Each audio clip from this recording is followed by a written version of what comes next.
जयपुर के राजा की पुत्री ठाकुर जी की बहुत बड़ी भक्त थी। वह पूरा दिन ठाकुर जी की सेवा पूजा में ही मग्न रहती। तो राजा की पुत्री का विवाह हुआ करौली राजस्थान में, जहां मदन मोहन जी अभी विराजते हैं। तो राजा की पुत्री का जब विवाह हुआ तो पुत्री से राजा ने कहा, बिटिया यह बताओ तुम्हारा विवाह है, तुमको हम दहेज में क्या दें? वैसे तो हमने सब दिया, लेकिन फिर भी तुम्हारी कोई इच्छा हो तो मांगो। पुत्री ने कहा, पिताजी मुझे सबसे ज्यादा प्रेम श्री मदन मोहन जी से है, तो क्या आप मुझे मदन मोहन जी दे सकते हैं? मैं इनकी सेवा पूजा अपनी ससुराल में करना चाहती हूँ। ये बात सुनकर राजा रोने लगा और अपनी पुत्री के चरणों में सर झुका के बोला, मुझे क्षमा कर दे पुत्री, तू जो मांगेगी सो दूंगा, पर यह मेरे हृदय हैं, मैं इनको नहीं दे सकता। मैं वृंदावन से मुगलों से बचा करके इनको लेकर आया हूँ, तू जो मांगेगी सो दे दूंगा, पर मदन मोहन जी को नहीं दूंगा। पुत्री बोली, पिताजी आपके पास गोविंद देव जी और गोपीनाथ जी तो हैं, एक ठाकुर जी मुझको दे दो। पर राजा ने अपनी पुत्री की बात नहीं सुनी और पुत्री की जिद हो गई कि मुझे तो मदन मोहन जी ही चाहिए, नहीं तो मैं विदा नहीं होंगी। राजा की पत्नी ने भी कहा, पुत्री इतना कह रही है तो आप दे दीजिए ना। तो राजा ने एक प्रस्ताव रखा। राजा बोला, अच्छा पुत्री एक काम करते हैं, मैं तेरी आंख पर पट्टी बांध करके मदन मोहन जी जैसे 7 स्वरूप तेरे सामने खड़ा करूंगा, जिनमें से 6 स्वरूप जो होंगे वह मैं बनवाऊंगा और 1 स्वरूप वास्तविक मदन मोहन जी होंगे। अगर तूने असली मदन मोहन जी को पहचान लिया तो मैं यह मान जाऊंगा कि तू नहीं, ठाकुर जी ही तेरे संग जाना चाहते हैं। तो राजकुमारी बोली, ठीक है।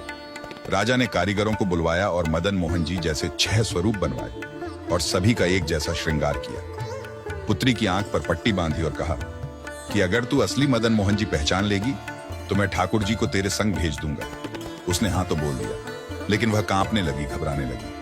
वह रात्रि में जब सोई तो बहुत रोई और ठाकुर जी से कहने लगी, हे नाथ, अगर कहीं मैं आपको नहीं पहचान पाई, मेरे तो प्राणी ही निकल जाएंगे। विदा होना तो बहुत दूर की बात है। इस बात को सुनकर आधी रात में मदन मोहन जी उसके स्वप्न में आ गए और स्वप्न में आकर बोले, तू चिंता मत कर, तेरो ही मन ना है मोए ले जावे को, मेरो भी मन है तेरे संग जावे को।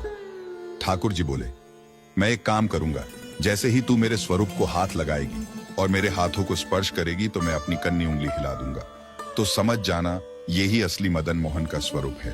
अब तो दूसरे दिन वो पिताजी के पास गई। पिताजी जल्दी करिए, कब चलना है?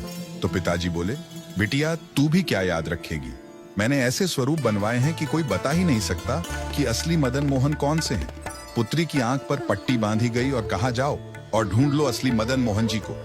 उसने जाकर के जैसे ही सभी स्वरूपों को स्पर्श करना प्रारंभ किया, 1 से लेकर 4 स्वरूप को स्पर्श करने के बाद पुत्री ने चारों को असली होने से मना कर दिया। और जैसे ही 5वें ठाकुर के स्वरूप को स्पर्श किया और हाथों की उंगली को स्पर्श किया तो ठाकुर जी ने अपनी कन्नी उंगली हिला दी।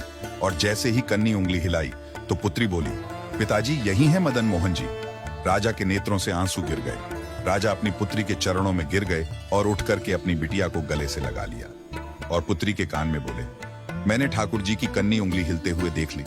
मुझे यह बात पता चल गई है कि तेरी ही जिद नहीं है इनको ले जाने की, इनकी भी जिद है तेरे संग जाने की। और महाराज गाजे बाजे रथ में विराजमान होकर श्री मदन मोहन लाल जी करौली राजस्थान को प्रस्थान कर गए।